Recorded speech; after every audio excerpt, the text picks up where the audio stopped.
के बारे में अभी देखना स्टार्ट किया था। आपने क्या किया था, एटम को महर्षि कर्नाड ने बताया था कि ये सबसे छोटा पार्टिकल होता है। महर्षि कर्नाड इंडियन 520 में। और इसको फिर बाद में डाल्टन ने बताया। तो केमिकल के लिए लवोसियर ने नियम दिए। जो लवोसियर ने फादर ऑफ केमिस्ट्री बोलते हैं। The chemical combination, law of chemical combination, यानी सभी निश्चित मात्रा में जुड़ते हैं। फिर दूसरा है law of conservation of mass, यानी सभी क्या जो रिएक्शन से पहले रिएक्शन के बाद मास कांस्टेंट होता है। तीसरा होता है law of constant properties proposition, मतलब जैसे यहाँ पर एक है लॉ ऑफ कॉन्ट्रीब्यूशन में, मतलब जो जिस मात्रा में है उसी मात्रा में क्रिया करेगा। अगर किसी की वैलेंसी 2 है, वैलेंसी मतलब दो को जोड़ने की क्षमता, यानी जब एक को किसी के साथ, जैसे हमारे दो हाथ है तो हमारी वैलेंसी कितनी है, दो, हम दो चीज़ को एक साथ पकड़ सकते हैं। तो उसी हिसाब से जिनकी जितनी हाथ होते हैं वो उनकी वैलेंसी कहलाती है। यानी ये वैलेंसी कहाँ से आती है, इलेक्ट्रॉन को लेने देने से ये वैलेंसी आती है। नॉर्मल समझने के लिए हम बोल देते हैं। तो ये क्या होता है, जिसके जितने हाथ होते हैं वो उतने ही ज़्यादा एलिमेंट को पकड़ सकता है। तो ये कहलाता है इसके लॉ ऑफ कांस्टेंट कंजर्वेशन। जब अपनी नॉर्मल क्लास लगी तो उस टाइम मैं आपको ये क्लियर से समझा दूंगा। तो इसमें क्या है, ये आपको थोड़ा आ जाए समझ में, ठीक नहीं आता है तो फिर अपन देखेंगे इसके लॉ ऑफ कांस्टेंट। 3 रूल है, इन 3 रूल के आपको नाम रखना है। लॉ ऑफ, इन तीनों के आपको नाम याद रखने हैं। Law of chemical combination, law of conservation of mass, और थर्ड है आपके लॉ ऑफ कांस्टेंट प्रोपोजिशन। और ये किसने दिया है, सन जॉन डाल्टन द्वारा दिया गया। अब जॉर्डन ने एटॉमिक थ्योरी दी। एटॉमिक थ्योरी के अंदर कहा गया कि जो एटम है इनविजिबल होते हैं, इनको आगे नष्ट नहीं किया जाता है। दूसरा कहा इन्होंने कि जो एटम है इनविजिबल पार्टिकल होते हैं। थर्ड इन्होंने कहा कि एटम में एलिमेंट आइडेंटिकल एटम्स होते हैं, यानी किसी फिक्स में जो एटम है वही होंगे। दूसरा अगर कोई पार्टिकल होता है तो उसमें जो एटम होंगे वो उसकी शेप साइज अलग होगी, लेकिन उसी में उसी प्रकार के एटम्स होंगे। उसमें जो होता है एटम जो कॉम्बिनेशन है वो सिंपल रेशो में होगा। जैसे किसी पार्टिकल में 3 1 में है तो उसी पार्टिकल के अंदर वो 3 1 में ही मिलेगा, वो पार्टिकल भले ही कहीं भी मिले आपको। और तीसरा फॉर लास्ट में कंसिडर एंड गिवन काइंड्स, अलग अलग प्रकार के पार्टिकल में अलग अलग प्रकार के एटम होते हैं, लेकिन एटम हर प्रकार में अलग नहीं होते हैं। जैसे नॉर्मली हम लेते हैं चौक, जैसे चौक का डस्ट, उसमें जो एटम है चौक के वो चौक में ही मिलेंगे। अब वही कहीं भी आप चौक ले जाओ तो चौक के सारे एटम एक जैसे रहेंगे। उसी प्रकार जैसे आटा है तो आटे के अंदर जो एटम्स है वो अलग है, और चौक के अंदर जो एटम है वो अलग है, लेकिन दोनों की शेप साइज अलग अलग होगी। मतलब छोटे पार्टिकल हो गए, लेकिन सारे एटम जैसे चौक के अंदर है तो वो सारे एक जैसे होंगे, आटे के अंदर एटम तो आटे जैसे ही होंगे। उसके बाद देख आता है एटम्स। एटम क्या है, ये सबसे स्मॉलेस्ट पार्टिकल क्या कहलाता है, एटम्स कहलाता है। अब एटम्स की रेडियस मैंने आपको बताई 10⁻⁻10 की साइज की होती है, ये जितने छोटे आकार का होता है। फिर इसमें आता है एटॉमिक। अभी अलग अलग पार्टिकल के लिए मैंने सिंबल बताया आपको। सिंबल यानी इनको एटमों को समझाने के लिए सिंबल दिए गए, जो हमने पहले भी देखे थे। सिंबल मतलब कि किसी भी एलिमेंट को एक विशेष चिन्ह द्वारा प्रदर्शित करना क्या कहलाता है, सिंबॉलिक कहलाता है। आपको 1 से 20 एक पीरियोडिक टेबल है जिसके अंदर 108 एलिमेंट है। उस 108 एलिमेंट को अलग अलग विशेष चिन्ह द्वारा एटॉमिक नंबर में जमाया गया है, जिसमें से आपको 1 से 30 तक, 1 से 30 तक एलिमेंट आपको याद करने हैं, उनके सिंबल, उनका एटॉमिक नंबर, एटॉमिक मास, और ये आपको सीक्वेंस याद करना है। ये यहाँ से स्टार्ट होता है आपके। इसमें दे रखा है आपके जैसे कि जो एटॉमिक सिंबल दिए गए हैं, जैसे बहुत सारे होते तो एल्यूमिनियम को ए, एल बोल रहे, कॉपर को CU, इसमें नाइट्रोजन को N, ऑक्सीजन को O, पोटेशियम को K। पोटेशियम का दूसरा नाम होता है केलियम, वहाँ से लिया गया है। तो ऐसे इनको अलग अलग इनको नाम दिए गए हैं। तो ये अपने क्या आ जाते हैं, जैसे atomic mass of few element. जैसे हमने हाइड्रोजन का एटॉमिक मास कितना होता है 1, कार्बन का 12, नाइट्रोजन का 6। तो ये क्या होता है, ज़्यादातर जो एटॉमिक नंबर होते हैं, अभी एटॉमिक नंबर क्या चीज़ है, तो एटॉमिक नंबर आपको पीरियोडिक टेबल में आपके 10th क्लास में दे रखी है। एटॉमिक नंबर जो है, atomic number into 2 is atomic mass.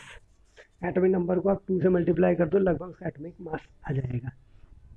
ये होता है आपके। उसके बाद हाउ द एटॉमिक एक्सिस। इसके बाद है व्हाट इज मॉलिक्यूल। मॉलिक्यूल क्या होता है, वही एटम के आपस में जुड़ने से जो स्ट्रक्चर बनती है वो क्या कहलाती है, एटॉमिक मॉलिक्यूल कहलाती है।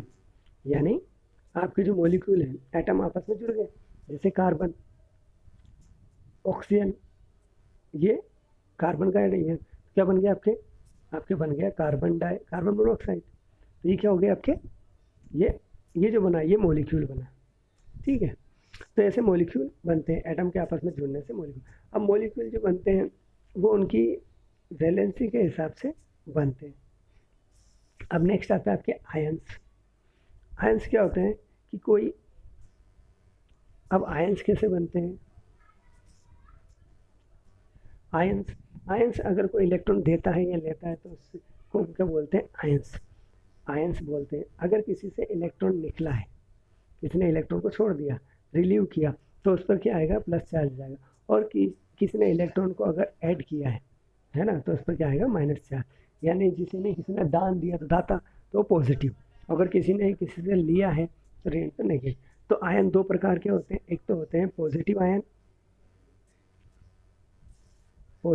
एक होते हैं आपके negative ion. Positive ion plus और negative ion minus. Positive ion क्यों आए, क्योंकि इन्होंने इलेक्ट्रॉन को रिमूव किया, इसलिए उन पर प्लस आया। किसी पर नेगेटिव आया तो उसका मतलब उन्होंने इलेक्ट्रॉन को रिसीव किया तो उन पर नेगेटिव चार्ज आया है। तो इस आधार पर इनकी क्या होती है कि जितने ज़्यादा इलेक्ट्रॉन देंगे तो उन पर उतना ही प्लस माइनस आएगा। आपने देखा होगा Ca+2 कहीं पर Ca-3 लिखा रहता है, Na+, Cl- इसे लिख रहते हैं। तो मतलब उसने एक इलेक्ट्रॉन दिया और एक इलेक्ट्रॉन लिया। तो इलेक्ट्रॉन देते और लेते क्यों है, क्योंकि ये अपना स्थायित्व प्राप्त करने के लिए। अगर आपको कहीं पे पैसों की जरूरत पड़ेगी तो आप क्या करोगे, किसी को उधार लोगे या किसी को उधार दोगे। तो अपनी स्टेबिलिटी के लिए, अपनी बात रखने के लिए, अपना स्थायित्व जमाने के लिए क्या करता है कि ये लेन देन करते हैं। तो ये कहलाता है आपके आयंस बनते हैं। अब आयन से क्या होता है, कंपाउंड बनते हैं। यानी आयंस अपने निश्चित मात्रा मिलते हैं तो उससे कंपाउंड बन जाते हैं। अब इसमें बहुत सारे ऐसे होते हैं। अब आते हैं मोनोमेरिक, डायमेरिक, ये एक वर्डिंग है इसमें। मोनोमेरिक मतलब जिनकी वैलेंसी एक ही हो। एनोमेरिक की हमेशा एक ग्रुप में रहते हैं, हीलियम एक ग्रुप में रहता है। डायमेरिक यानी दो अवस्था में पाए जाते हैं।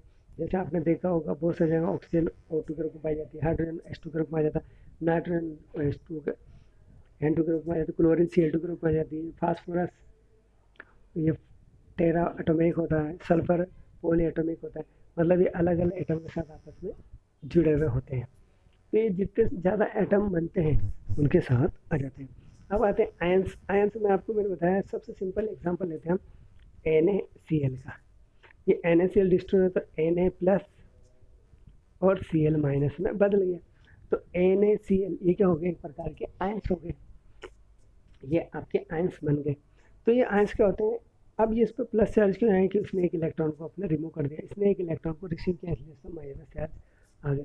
तो ये ऐसे अपने पे चार्ज आ जाते हैं। अब जिसके जितने ज़्यादा चार्ज आएंगे, अब इसका आता है केमिकल फॉर्मूला बनाना। अब यहाँ तक आपके समझ में आया कि नहीं आया? अगर यहाँ तक आपके समझ में आ गया है तो हम आगे देखते हैं। अब केमिकल फॉर्मूला में क्या होता है कि आपको ये सब याद होना ज़रूरी है कि किस पर कितना चार्ज होता है, किस पर कितना। तो ये पहले आप ये सब याद कर लें, उसके बाद अपन देखेंगे केमिकल फार्मूला बनाना।